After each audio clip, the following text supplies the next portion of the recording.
ใบที่ว่าใบเฮาว่าใบตองไปอัดนี่ก็คือใบแค้มนี่เพิ่นจะเฮ็ดลักษณะนี้เพิ่นก็ไปอัดบังไว้แล้วก็เอาขี้ดินใส่อีกขอบนึงตัวอัดหูมันนั่น แม่นแหละนี่เบิ่งตัวอย่างอีแม่ขุดอยู่แน่จะมีใบตองอัดอยู่หั่นแล้วก็เอาขี้ดินใส่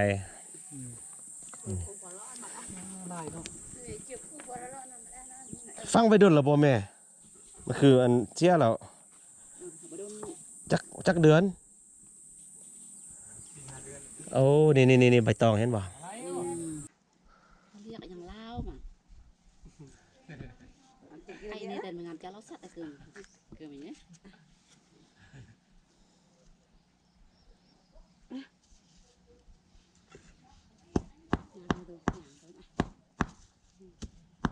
ไทยเนี่ยมาเต้นมาคิดเต้นไปแกมพุทธที่นาไทยทำไม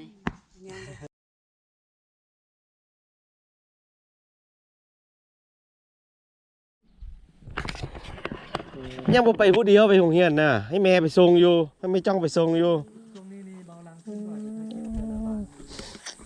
สาบานตรงนี้จะแก้คืนมีกระแทกเพราะว่ามีข่าวบุรีออกมา เงินจะซะอย่าพ้นไปเฝ้าลูกมือเลยบ่โอ้ยก็บ่ได้เวียกได้งานหรอกติไปเฝ้าแต่ร้านนั่นน่ะอาทิตย์นึงไปเข้าสองมื้อมาเก็บหยอดเมี่ยงเก็บยอดเมียงเนาะไปเฝ้าร้านอยู่โรงเรียนอ๋อ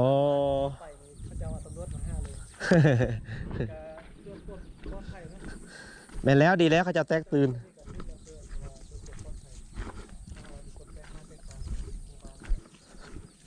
โอ้นี่มาไหมมาเบิ่งแม่วิธีขั้นตอน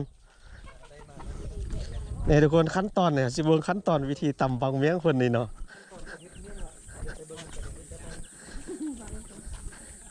นี่ทุกคนไปเบิ่งขั้นตอนเนาะอาจจะบ่เป็นขั้นตอนบ่แบบ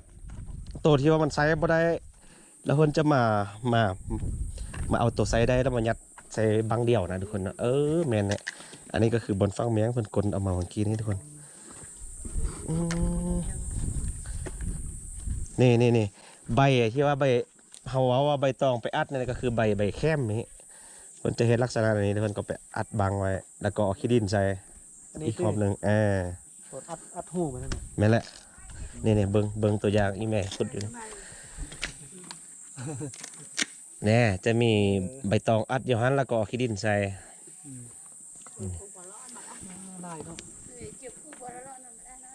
ฟังไปดุนแล้วบ่แม่มันคืออันเชี่ยแล้วจักเดือนโอ้นี่ใบตองเห็นบ่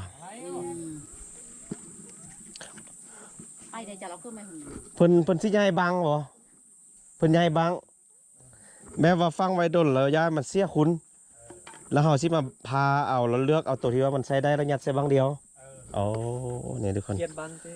เปลี่ยนบังแห่งว่าห้ายากเนาะเพิ่นสิเลือกเอาตัวที่ว่ายังดีอยู่ใส่บังเดียวกันทุกคนเนาะนี่เพิ่นฟังไว้ดนบ่จักนี่ครับตอนนี้ไม่เท่าเราขุดออกมาแต่งใหม่เนาะแม่นแหละมาแต่งใส่บังเดียวกันขุดออกมาแล้วก็มาพาอันใดที่มันดีกินได้แล้วก็ยัดใส่บังเดียวกันอันใดบ่ดีแล้วก็เอาทิ่มแม่นบังนี่ไม่เท่าค่ายบังนึงเท่าไหร่10,000กีบโอ้ซื้อกันเนาะเมื่อกี้ก็ไปซื้ออยู่ถึงนั่นกับบางหนึ่ง10,000กีบเฮ็ดลายเนาะลายโอ้ก็ถือว่าหมู่บ้านนี้ก็พากันเฮ็ดแบบใบสาสุดลายเนาะแม่โอ้รายได้ดีเนาะมีรายได้เนาะเก็บอันใบสามันแล้วก็มาใส่บางค่ายนะบาง10,000กีบ10บางก็แสนนึงแล้วเด้นี่แม่นส่วนใหญ่เขาเจ้าก็บ่แม่นว่าค่ายมืดเนาะมีเขาจะเอาเครื่องมาแลกเขาก็เลือกเครื่องเข้าเนาะเป็นเกลือเป็นแป้งนัวเป็นเครื่องนุ่งสินะเขาเจ้าก็เอาบางเมียงเปลี่ยนก็มีนี่พุทธคุณคุ้มหนึ่งเห็นบักลึกๆอย่างอีตึมอยู่ได้นะบังเห็นบ่แม่นก้อนนะแม่นี่แม่นแล้วนะ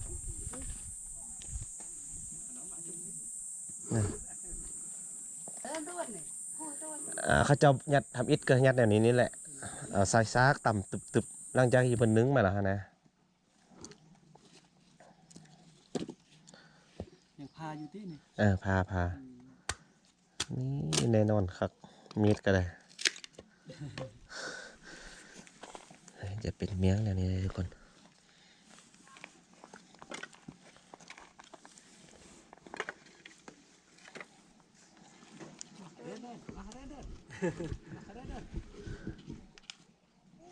แล้วจะเอาไปค่ายบ่เนี่ยอันที่ว่าเฮ็ดอาศัยนำกันแล้วนะ ขาย อ๋อ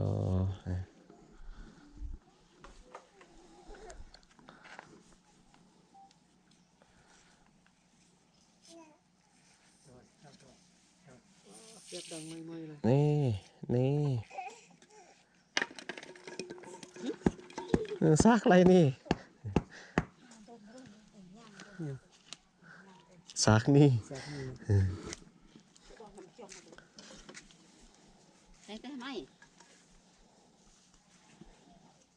ย่างลูกย่าง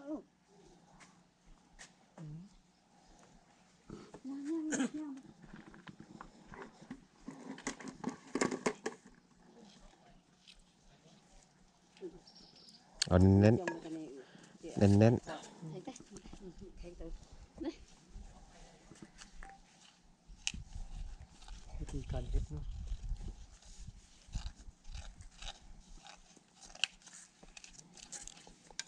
พูดน้อยๆก็สิเข้ากองนะพูดน้อยๆก็ได้นะ มาแท่งนี่ก็ไม่จังเออเรียกอย่างเล่ามาไอ้นี่แต่มันงานการเราสัตว์เกินอย่างนี้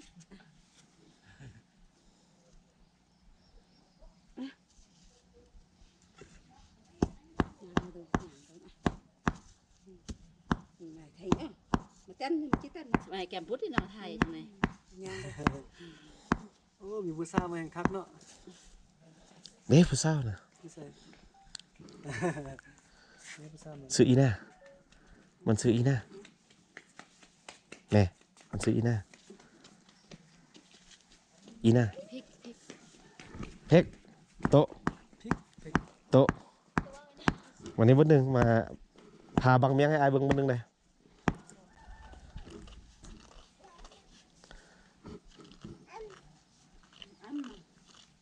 คอนมอนทุกคน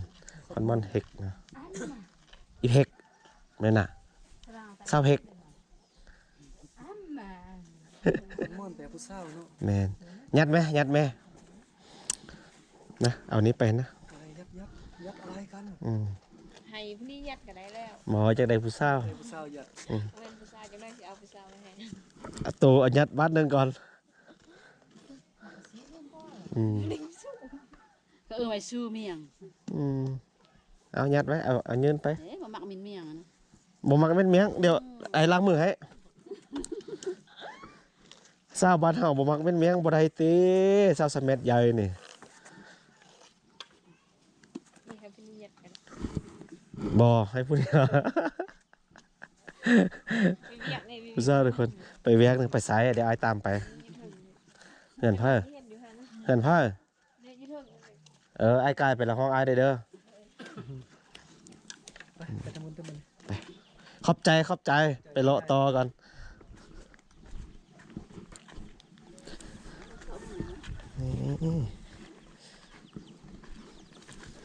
ไปทาน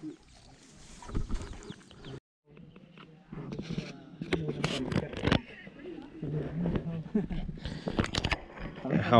เดินทางลงมาลุ่มให้อีกทุกคน ไปท่องเที่ยวไปใส่ต่อบนนี้ เฮาสิพาจ้ะทุกคนเลาะเบิ่งบริเวณอยู่ในหมู่บ้านสะเม็ดใหญ่นี่แหละเนาะ ไปใส่เด็กน้อยเนี่ย เรือพันเดมาห้องเฮียนอยู่ปอยังแล้ว ดูปอสิ ปอซี่ขี้ไก่ ไปโรงเรียนมาจะได้ เรือยังเรืออีน่า เรือนี่ว่าไปบ่ ตอนมาครั้งแรกนึกว่าแม่นอันสนเผากระมุเนาะ อืม ไปเว้าภาษาสนเผากระมุนี่เขาจะบ่เข้าใจเลย อันนั้นจะเป็นสนเผาไพลเนาะ ส่วนเผาไปส่วนเผาไปหรือว่าส่วนเผาลวอ้าว อยู่ไทยสนเผาลวเนาะ แมนนี่อันนี้ก็เป็นคุ้มยังหมดนี่ คือว่าอยู่เมืองไสสถานนี่ส่วนมากจะแม่นสนเผาไพล แมน ต่างจากอยู่แข้งอุดมไสเนาะอยู่เมืองหุ่นนี่จะเป็นสนเผากระมุ กระมุ กระมุ อ๋อ ประมาณนี้แหละ สังเกตเฮือนเขาเจ้าจะอยู่ติดๆกันนะ นะเฉพาะบ้านนี้นะ หัวเลยนะ บ่มีนะหัวเลยติดกันไปล้มต้มๆไปเลย แต่ว่าอยู่นี่เขาจะเอาบ่ตำเข้าแล้วเนาะ บ่ตามเขาแล้ว มี นะ การตำเข้า แม่น โอ้เขาบ่ตำเข้าแท้กับเบิ่งไฟฟ้าก็มีเส้นทางรถก็ดี แม่น อีกอย่างอยู่บ้านนี้ก็เฮ็ดอันเมี่ยงใบซ่าเฮ็ดเกี่ยวกับการเกษตรเนาะใบซ่านี่ เป็นสินค้าโอดอปอยู่บ้านเขาเจ้าในครัวสาเป็น ตัวสินค้าเกี่ยวกับอันเรื่องซื้อเรื่องขายสารคืออันดับหนึ่งอยู่บ้านนี่เลยเนาะ แม่นบ้านนี้จะเด่นกว่าหมู่แล้วก็ส่วนสาเขาเจ้าก็ไล่ อันดับหนึ่งเลยเนาะ แม่น เรื่องขายสาร เอาสิลงไป ใช่ไหมวะเดี๋ยวเราจะหายางไปดึงบ้านนี้ ส่วนใหญ่เขาจะบ่อยู่บ้านหรอกเนาะส่วนใหญ่เขาช่วงนี้เขาจะไปให้เนาะ ไปให้ในส่วนหนึ่ง ไปฮื้อให้เกี่ยมที่ใส่เขา ถ้า6 โมงเย็นก็จะกลับมา แม่นประมาณน่ะเขาจะกลับมา อันนี้ก็จะเป็นทางเที่ยวเขาเจ้าทางรถ คือว่าเบาเทคมันนี่เป็นพรีเซนเตอร์ให้กับอันใบซ่า คอยแท้ เบิ่งได้เบิ่งข้างในเอามานำได้โอ้ยสิ โอ้ยชินี่ โอ้ยสิใบซ่าเลยโฆษณาเข้าหรือบ่ นี่สังเกตเบิ่งเฮือนเขาเจ้าเป็นติดกัน แบบเหมือนแบบอยู่ตามสั้นผู้นะเห็น แม่น อยู่ตามสั้นผู้แล้วก็เรียนแถวลงไปติดๆกันเลย บ้านนี้เป็นบ้านเก่าบ้านแก่เด้บ้านสแมันี่ถือว่าบ่ได้ย้ายไปใช่เลย ต่างจากบ้านอื่นคือสะเก็ตทำไปเมื่อวานนี้ก็ยังเป็นบ้านที่ว่าย้ายไปใหม่เด้ นี่ก็บ้านเก่าเกมาสมัยตะกี้แล้วเนาะ แม่นบ่มีผู้อยู่เนาะมีแต่ผู้เฒ่า สบายดีแม่จ้อง ขอนะ อันมีข้ออีน่า เออ อ๋อบ่สบาย โซอีน่า ลงไว้ขอนะ เพิ่นโดนตาพอด เราลังฟังดูฮู้เรื่องเลยภาษาฮู้เรื่องเวลาเบา อ๋ออยู่รวมพุ่นมีคนเดียวทุกคน ไปแต่ละเที่ยวนี้ใช้เบาเทคเนาะเป็นคนแบบแปลภาษาให้นิดนึง บ่เฮ็ดก็บ่ฮู้หมดทุกคนฮู้จำนวนหนึง หัวหน้าคันเราไปบ้านเมืองของเบาลังก็จะเป็นคนแปลภาษาให้ เออ เพราะว่าเบาลังฮู้ภาษาเฮากะมุ เออ เพราะว่ามาบ้านของเบาเทคนี่เบาเทคฮู้ภาษาสุนทรไพรเนาะ ในหนึง แลกเปลี่ยนกัน เนาะนี่ส่วนใหญ่เพิ่นบ่อยู่แท้ๆแหละ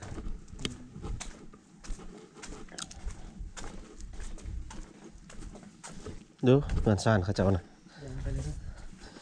คลิปนี้ให้คลิปเดี๋ยวยาวไปนะยางไปที่พร้อมกันเลยนะ ในบนครัวซ่าเขาเจ้า มีบทโฆษา ขึ้นไปเบิ่งได้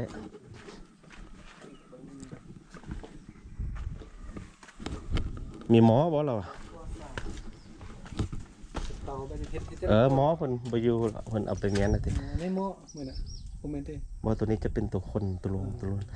มันจะมีหม้อข้างไงทุกคนเป็นกระทะ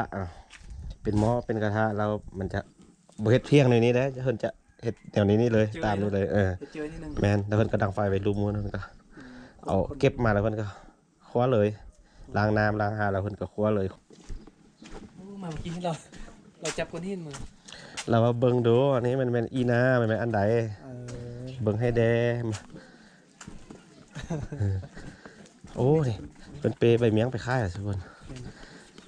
เราเข้า เราเข้าอ่ะ ทำท้ายคือเหมือนสดเผากระมุเนาะ แม่นอันนี้เงินดังเดิมเขาเจ้าก็ ดัง แนวนี้แหละถือว่าตั้งแต่กี้แต่ก่อนเลยเด้เงินดังนี่เงินเป็นร่างบ่มีบ่อรองอะไรทุกคนมีแต่ตับปู12โต๊ะ อีนาไปได้อีนา อีนากแบบอันใดอันแม่นยัง เฮ้ยนายเขาเจ้าเหินแบบเหินใหญ่ร่างหนึ่งเหินน้อยร่างหนึ่งแล้วก็ติดกันรวมกันเลย อันนี้ลักษณะของเขาเจ้าเลยอันนี้เนี่ย เหินแบบดังเดิมตะกี้แล้วก็ตรงกลางระหว่างขั้นนี้จะมีบนล้างถ้วยล้างบวงเป็นซานเนาะ แม่น นี่ก็เจ้าก็เตรียมเตงเหินไม้ไปเลย เตรียมแล้วเตรียมที่ปุ๊กเฮือนแล้ว เตรียมฟุกเหินไม้ไป แต่ว่าคือว่าแหละบ้านนี้มันแออัดไล่ เนี่ยนะ แม่คือว่าดินเพิ่นดินโตสิมีแต่ปักหลักอยู่ในนี้สินี่บางเมียงอะ อันนี้ก็แม่น ดนแล้วเนี่ยเป็นคุมเมียงหมดเลยนี่ คุมเมี่ยงมันเนาะ ยันสิดื่มข้าวหรือบ่จักไงนะ ไปทำได้ต่อไปนะ ไปนี่แหละ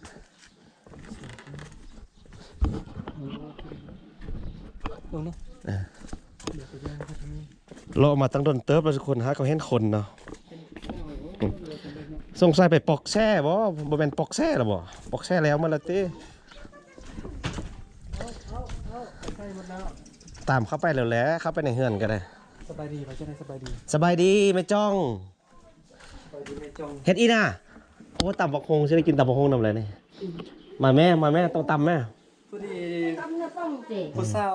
ตำมักหุ่ง อืม มักหุ่งผู้สาวอะไรจะได้ แพะฮุง แพงหุ่ง แพะฮุงแม่นบ่แพะฮุงแม่น แพงหุ่งแปลว่ามักหุ่ง แม่นแพะนี่แปลว่ามาก มาก ฮุงก็เอิ้นฮุงคือกันเนาะ ภาษาส่วนเผ่านั้นว่ามักหุ่งภาษาส่วนเผ่าปลายนี่ว่า แพะฮุง แพะหุ่งแพะแปลว่ามาก เป็นตะกินอ่ะ หุ่งกับหุ่งคือกันเนาะ เอาได้ หุ่ง กิน ที่ เลย มา ลองกินค่อยเบิ่งดู เอากินแหละ ลองให้แต่ค่อยเบิ่งค่อยกินน้ำอันนี้เป็นมักใบซาเด้อทุกคนมักเรียกว่ามักเมียงเนาะ อืม เด้อ่อนๆมันเขาจะกินเนาะว่านก็ โอ้บ่หวาน กินได้เดี๋ยวผมจะกินให้เบิ่งอันนี้มักเมียงได้ทุกคนมักอ่อนมันเนาะ เป็นหยัง มักเมียงหรือว่ามักซาเนาะ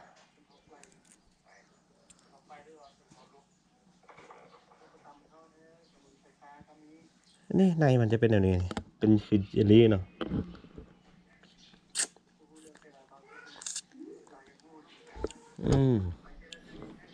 รสชาติก็ธรรมดาออกฝาดๆหน่อยหนึง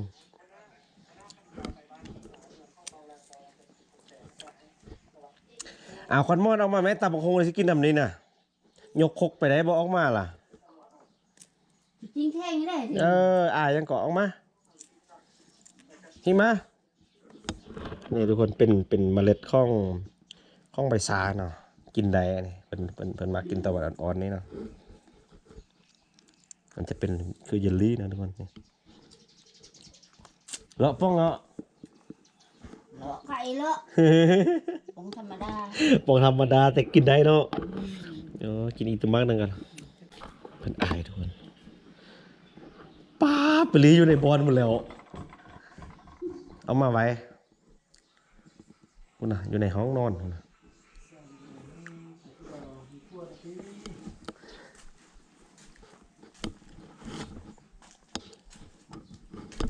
ยกค่อยเอาแล้วค่อยสู้เจ้าลิ้นซื่อจังไหน มีบอเขานั่นแหละที่ส่งให้ลิ้นนะ